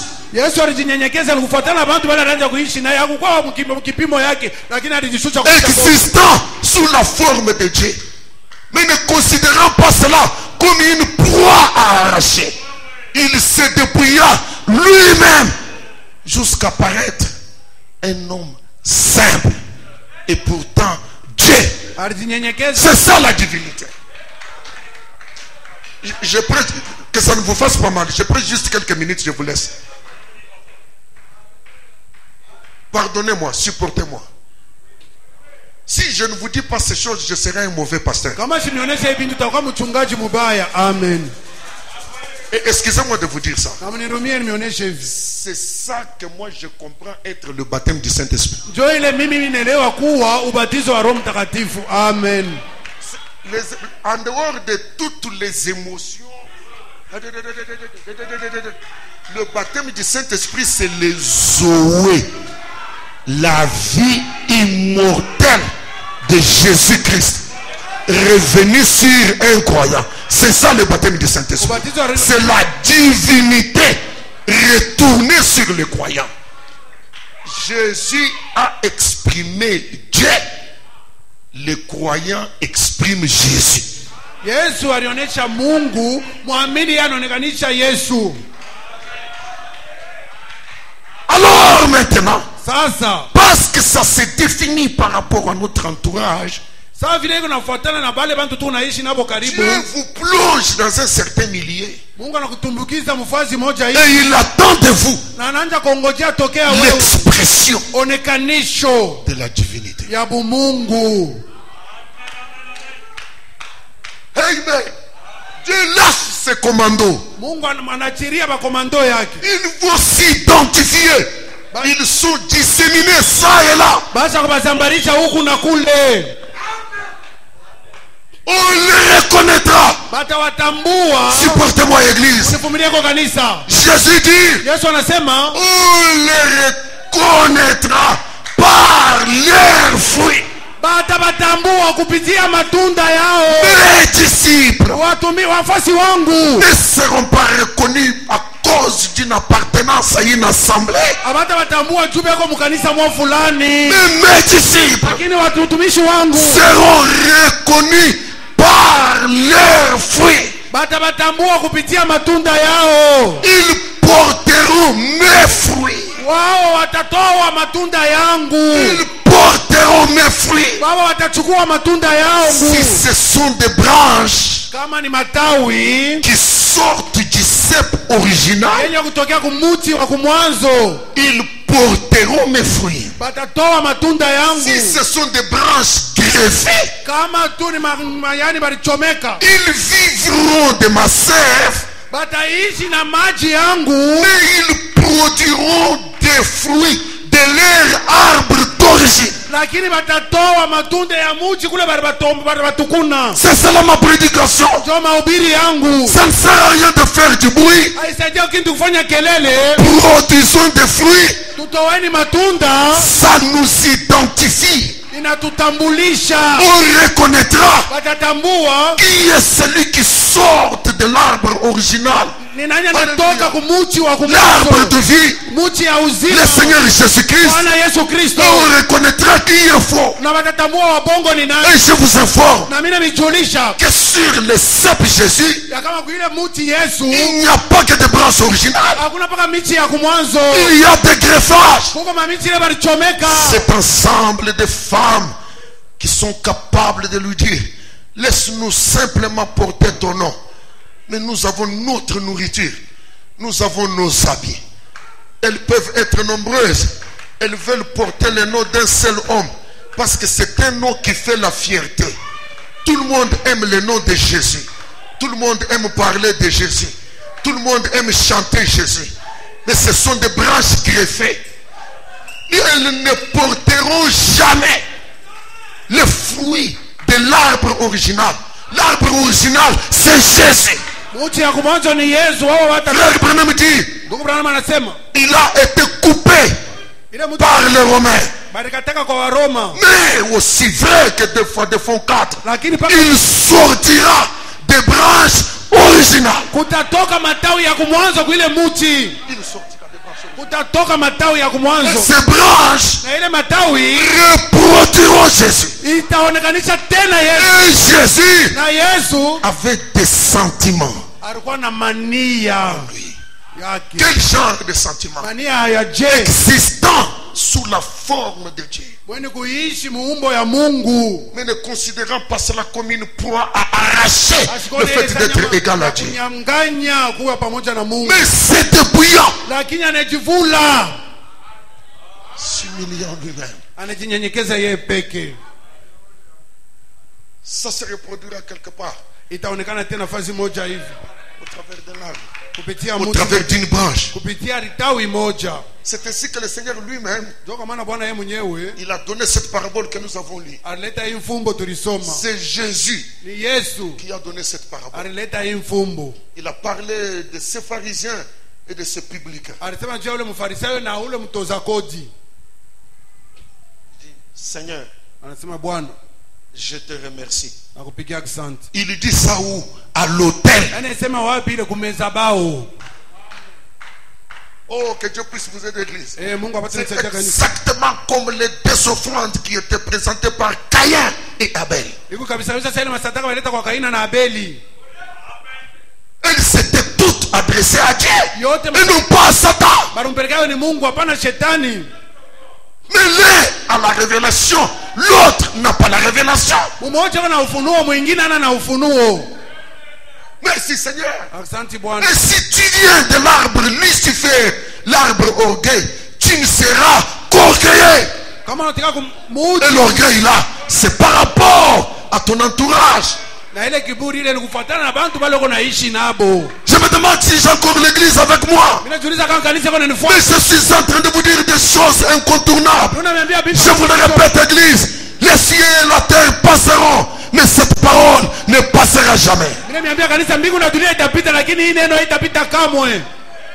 Si les 7 tonnerres à William Branham ont produit une humilité semblable à celle de Jésus-Christ, preuve qu'il vient de l'arbre original, Si nous produisons autre chose que ce qui a été manifesté en William Branham, nous sommes une preuve d'une origine autre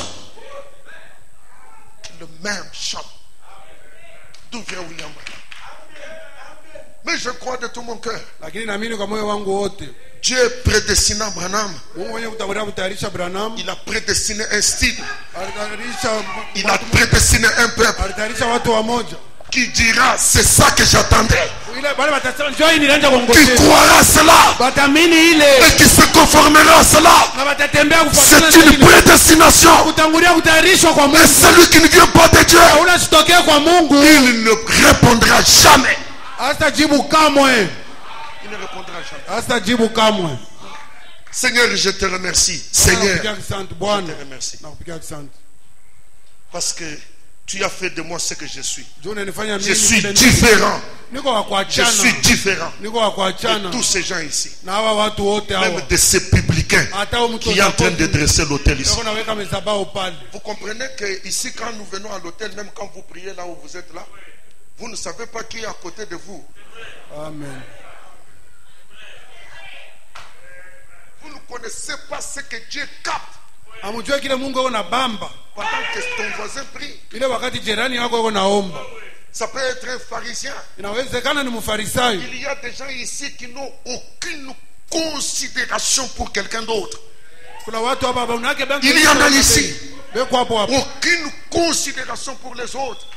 Aucune considération pour d'autres familles. La famille n'est famille que sa famille. Les chrétiens ne sont chrétiens que dans sa maison.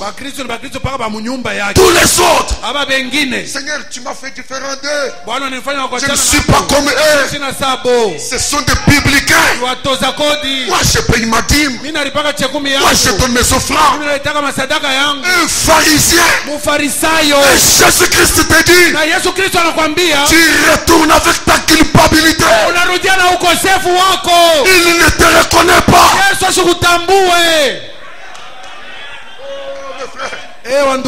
C'est là que je dirai mon inspiration. Je vais lire la citation du prophète.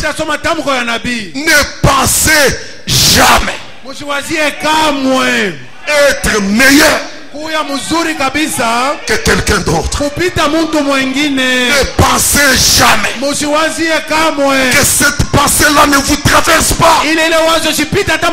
Lorsque vous regardez quelqu'un, lorsque vous regardez cet autre chrétien, lorsque vous regardez cet autre croyant, considérez toujours, il me dépasse. Il me dépasse. Ayez les sentiments qui étaient en Jésus-Christ, qui existant dans la forme de Dieu. Il s'est dépouillé lui-même. Tu dois te dépouiller toi-même. C'est une guerre. Je dois me battre contre ma propre personne pour dominer ma personne, dominer les moi. Même si je vois la faiblesse de mon frère, même si je vois la faiblesse de ma soeur, je me domine moi-même en train de me dire, il me dépasse. Il me dépasse. Amen. Amen. Si le Dieu Tout-Puissant a corrigé Branham le prophète, qui a regardé une femme mondaine dans toutes ses apparences, menant mauvaise vie, entouré par des messieurs, ça ne demandait pas une vision. Les yeux voient. Et Branham s'est dit en lui-même, qu'est-ce que Dieu attend pour brûler ces restaurants ici? Calciner de telles personnes. Dieu n'a pas applaudi pour Branham. Un prophète saint. Tu es un prophète saint. Dieu a ramené la vision de ces pharisiens et de ces publicains. Toi qui ne vois que cette paille dans cette femme, connais-tu que tu as toute une poutre? Toi, Branham, là, je vais te montrer ta poutre. Toi qui ne vois que mes erreurs, je les accepte jamais. Mais est-ce que tu as déjà eu le courage de te regarder dans le miroir et voir la grandeur de la poutre que tu portes?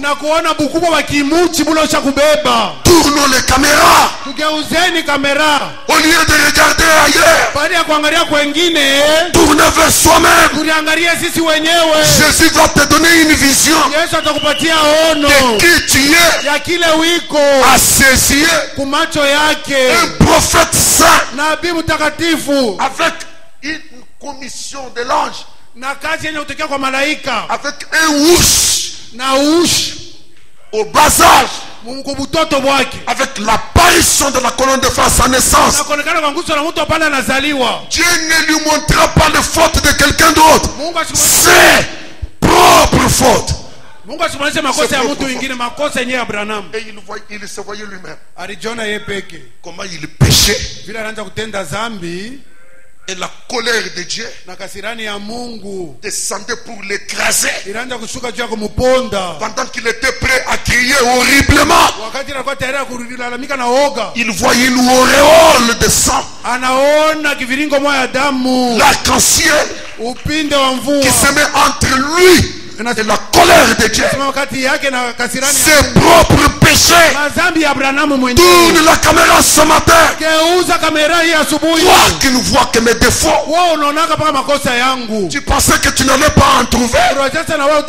J'ai une promesse que tu en trouveras tout un sac. Des sacs et des sacs. Mais entre-temps, toi-même, pendant que tu me méprises et que tu considères que je ne vois rien, tu es en train de développer l'orgueil. Tu es entré dans l'onction de Lucifer. Tu seras précipité. Il n'y a qu'une chose qui peut arrêter cela. Tourne le regard vers le calvaire. Plonge tes propres péchés dans le sang. Et alors, tu auras la grâce. Ce n'est pas pour rien que la Bible dit ne jugez point. Ce n'est pas pour rien que la Bible dit ça. Ne jugez point.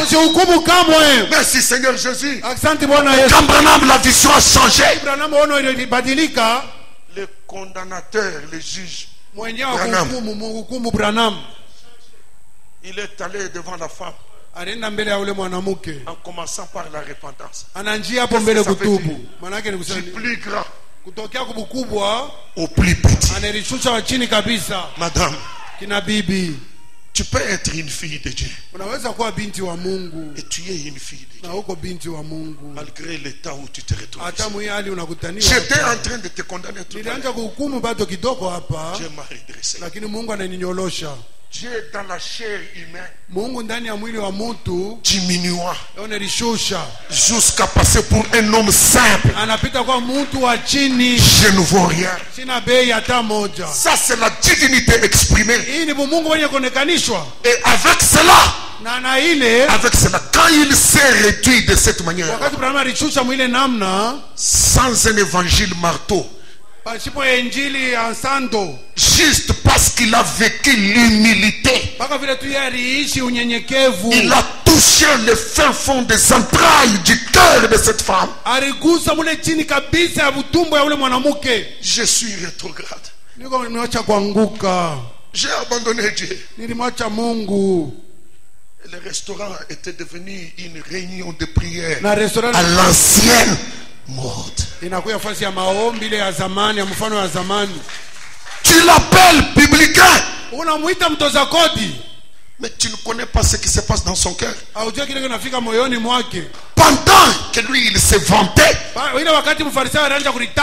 ce publicain ne faisait que diminuer. ule mtoza kodi anaanza mpaka kulishusha, Diminuer. kunalishusha. Seigneur, Bwana, je ne suis même pas digne de regarder vers le ciel. sistahili hata kunyanyua macho yangu kuangalia Même pas digne. sistahili hata.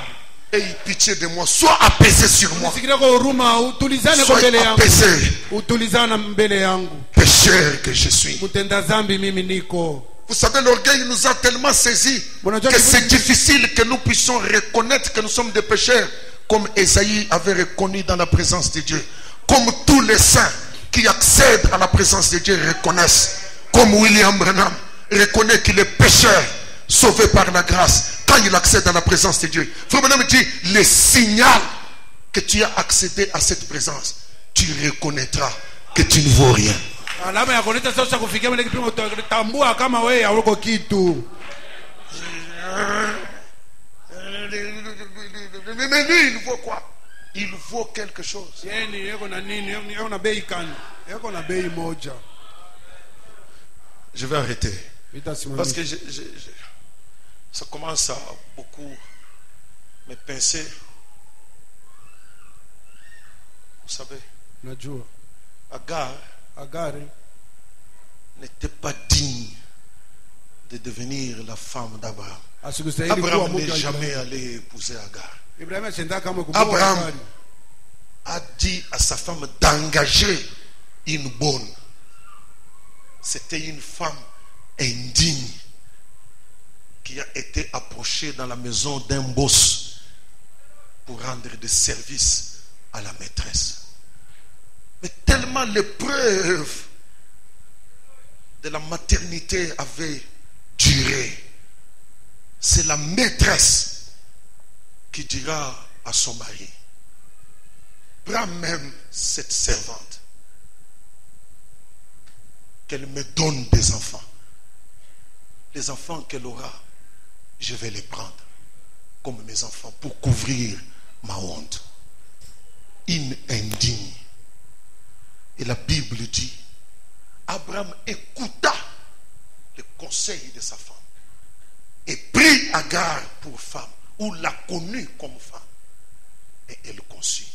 Alors la Bible dit, quand elle vit qu'elle avait conçu, Wakati Agari aliona sana anachukua mimba, elle regarda avec mépris akaanza kuangalia na dharau celle qui lui avait donné la faveur. mwenyewe alimpatia ile faida.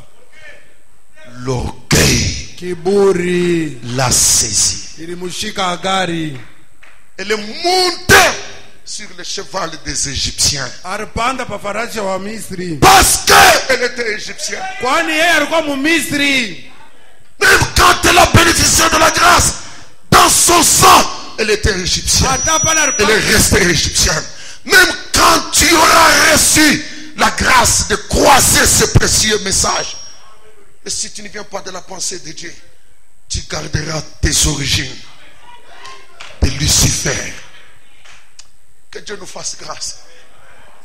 Elle a tout de suite développé le sentiment de l'orgueil. Elle méprisa Sarah. Et Sarah a regardé. Elle n'a plus de la place aux yeux d'une bonne, gracieuse,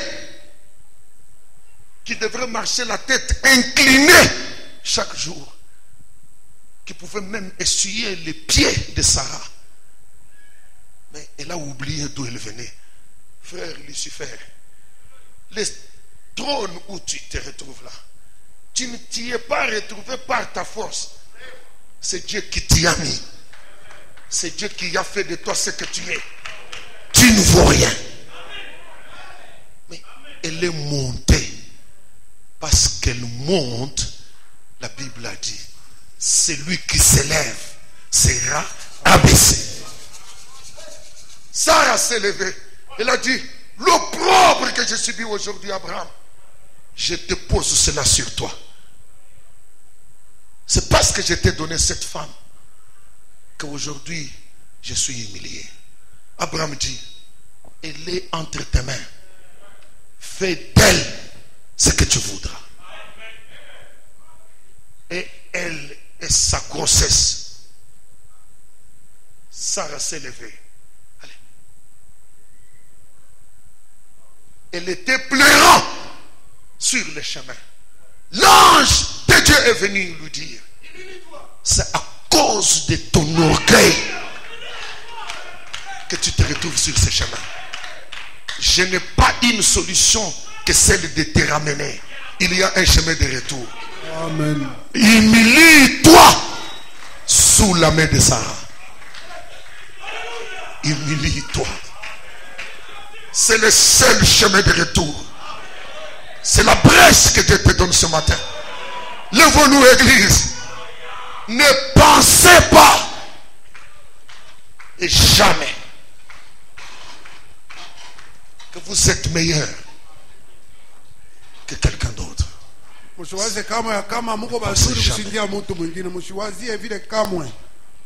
Même la petite fille que tu vois à côté de toi, ne pense jamais que tu es meilleur si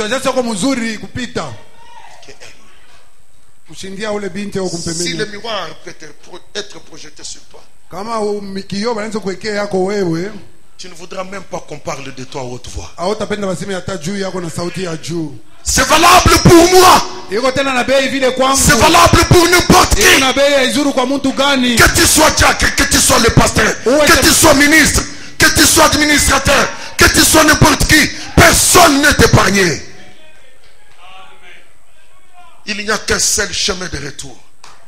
Agar, humilie-toi.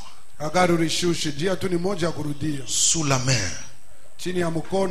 de Sarah. Cette même Sarah que tu as méprisée. Humilie-toi. Je m'attends à ce que quelqu'un sorte de cette réunion, qu'il aille chercher la face de l'Éternel, retourner vers ce publicain que tu as méprisé et lui dire, je ne te considérais pas. Et pourtant, tu es un enfant de Dieu. J'ai été saisi par des sentiments de Lucifer. Je pensais que je suis meilleur que toi. Et pourtant, je suis plein de fautes. Que Dieu nous fasse grâce. La voix dit, Seigneur, prends ta croix et viens suis-moi. Je réponds, sauveur fidèle, mais voici, je suis à toi. Oui, jusqu'au bout, je vais te suivre dans les bons, les mauvais jours. À toi pour mourir et vivre. À toi oui, jusqu'au bout, je vais te suivre dans les bons, les mauvais jours. À toi pour mourir et vivre. À toi considérez que nous sommes dans la présence de Dieu et chacun dresse l'autel. C'est une occasion que Dieu te donne. L'ange est venu à ta rencontre. Il t'a trouvé sur le chemin de l'humiliation à cause de ton orgueil. Tu es tombé du ciel, mais il te lance une invitation. Retourne.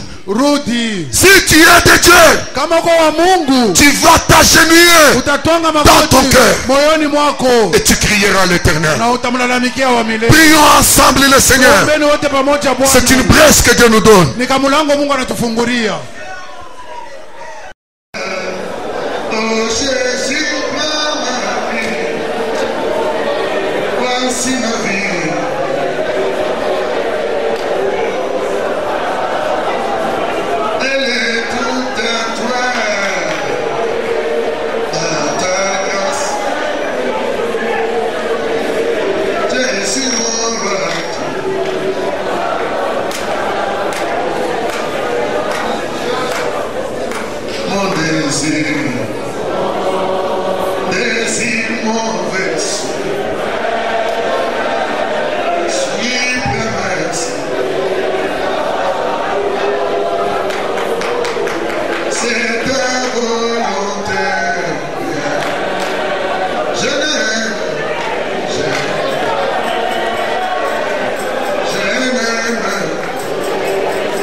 au point 91 que le prophète dit, ne pensez jamais être meilleur que quelqu'un d'autre.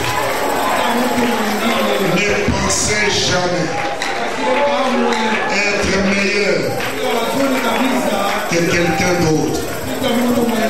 Que Dieu nous garde de cet esprit. Que Dieu nous garde du mal. Prends Jésus à ma vie. Voici ma vie. Vie est tout à toi.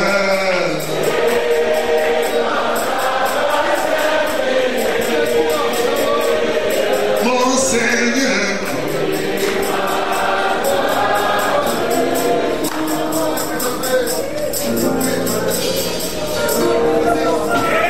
Considérant que nous sommes meilleurs que l'autre, nous nous mettons sous l'onction de l'orgueil. Et l'orgueil précède la chute. C'est la précipitation vers les bas. Mais en considérant que notre nous dépasse, nous nous mettons sur le chemin de l'humilité.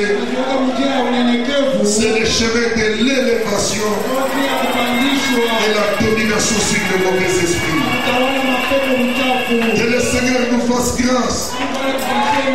Que nous puissions nous humilier sous l'onction de sa parole. Parce que les cieux et la terre passeront, mais sa parole ne passera jamais. Je m'apprécie la route du ciel, nouvelles auteurs. Chaque jour je gagne sur mon chemin. Je prie toujours. Place-moi, Seigneur, au lieu plus. Lève-moi, Seigneur, que je me tienne par la face. Les plateaux, mon cœur jamais place-moi, Seigneur, au lieu. Notre Père et notre Dieu, tu es venu sur cette terre. Tu as paru comme un simple homme. Tes créatures t'ont même insulté. Ils ont craché sur toi. Ils t'ont fouetté. Par humilité, tu as accepté cette mort de la croix. Et tu étais en train d'inscrire sur les pages de la vie éternelle des traces indélébiles. Un chemin que doit suivre chaque chrétien. La voie de l'humilité. Nous avons compris ce matin, Seigneur, que c'est ça le chemin de l'élévation. C'est ça le chemin de la domination sur chaque nom, sur chaque esprit. Nous désirons ton esprit. Accorde à chaque cœur qui a dit Amen à ta parole. L'esprit qui était en Christ, que nous ayons les mêmes sentiments que les sentiments qui étaient en Christ. Seigneur, nous voulons te demander de oindre notre âme pour que nous ne puissions jamais, mais alors jamais, penser être meilleur que que quelqu'un d'autre. Que nous considérions même un petit enfant qui nous dépasse. Fais-nous grâce. Fais-nous miséricorde. Par nous-mêmes, nous n'y parviendrons pas. Mais avec toi, nous y arriverons. Étant ta main immuable, Seigneur, tiens tout celui qui a eu soif de Dieu, celui qui a eu faim de Dieu, que cette main immuable le saisisse et qu'il l'amène jusqu'au bon port. Ta parole ne peut pas sortir et retourner vers toi sans accomplir ce pourquoi elle est sortie. Tu voulais bénir quelqu'un. Bénis-le, Seigneur. En ce moment même, toi, esprit immortel, toi, esprit divin, entre dans nos âmes. Au nom de Jésus-Christ, que nous soyons semblables à lui. Merci. Merci, Seigneur. Merci, Jésus. Au nom de ta fidélité à ta parole, je crois que tu l'as fait. Merci pour l'adoration de ce matin. Je crois que les maladies sont guéries, les difficultés sont résolues, parce que tu as dit, je vais renvoyer ma parole, et ma parole les a guéris. Reçois la gloire, l'honneur, la grandeur et la majesté au siècle des siècles, au nom du Seigneur Jésus-Christ. Amen. Merci. Merci. Nous avons ainsi fini pour ce dimanche.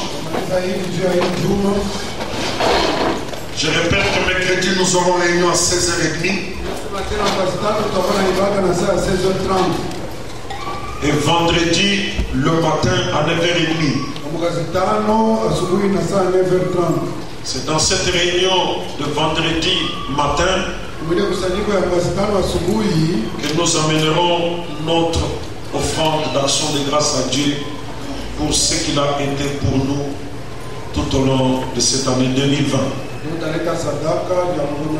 Je ne pense pas venir aux entretiens mardi, mais s'il y a vraiment une urgence, vous pouvez m'appeler, nous allons poser le téléphone. Allez en paix au nom du Seigneur. Dieu vous bénisse richement.